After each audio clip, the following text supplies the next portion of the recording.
Good evening, students. I am C.V. Ganesh from the Department of Physics, Bharathidasan Matriculation Higher Secondary School. So, we will continue with the problem on relationship between linear velocity and angular velocity.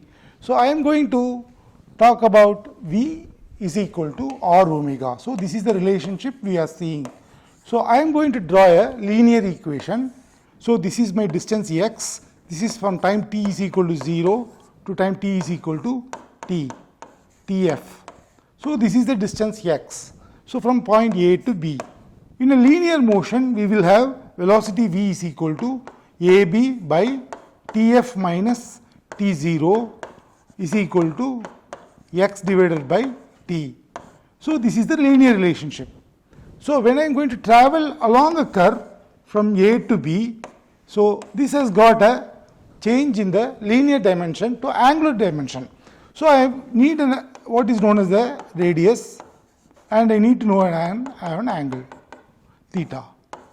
So, at any point the A is having a tangential velocity v1 and it is having a tangential velocity v2. From what we have derived previously, v is equal to r omega. So, this is r into omega 1 and this is r into omega 2. So, suppose if I want to find out the distance angular velocity omega, so what is that? That is equal to theta 2 minus theta 1 divided by t. So, here we have got x2 minus x1 A to B, here it is theta 2 minus theta 1. So, next problem we will see, problem number 1.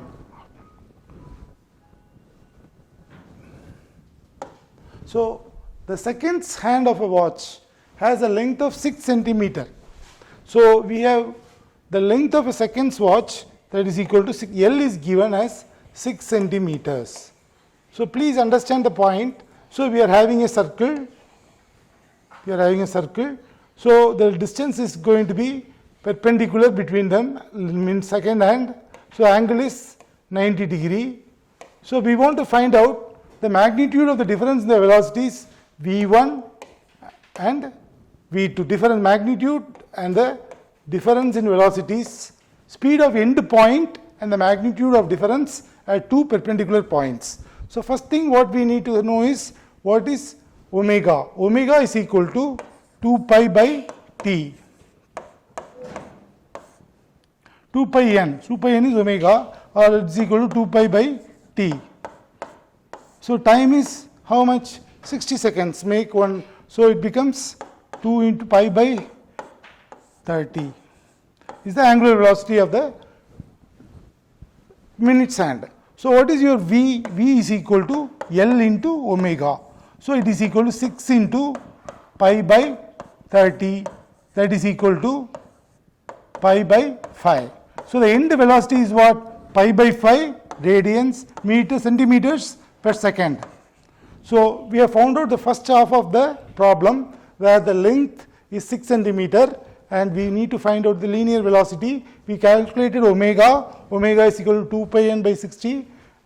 So, or it is equal to 2 pi by t, t is equal to 60 seconds. So, we got so many radians per second and it has been converted to linear velocity v is equal to r omega. So, first problem is over. We have found out the speed of the end point which is equal to pi by 5 centimeters per second. Now, we need to find out the resultant which is perpendicular to both of them. So, what is the resultant? So, you please take down like this. This is the velocity v1 and this is the velocity v2, and so this is the resultant velocity r. So, the angle is 90 degree here. So, what is the these two are equal distances. This is r and this is r. So, this is 45 degree. So, if it is 45 degree, what will happen? v2 is equal to root 2 times 1 by root 2 times v by v1 is equal to, so we will have v1 divided by 1 by root 2. So, that it becomes equal to root 2 times pi by 5 will be the difference in velocity. Next problem we will see. So, in the problem, if the radii of circular paths of two particles of same masses are in the ratio 1:2, then in order to have same centripetal force, their speeds should be in the ratio of. So what is the centripetal force? I have explained to you already. Centripetal force is nothing but mv square by r. So I am having two bodies. First body is having the mass in the ratio. If first body is having m1, the second body is having 2m1. So what is the change in their speeds? We asked. So they have the same masses. Of same masses, the radii are the same masses. So this is m is same.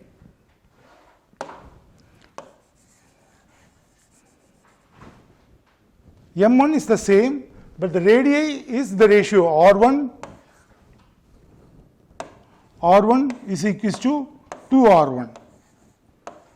So let us calculate the centripetal force of the first one. C1 is equal to m into V1 square divided by R square, and second one C2 is equal to m into V2 square divided by 2R the whole square.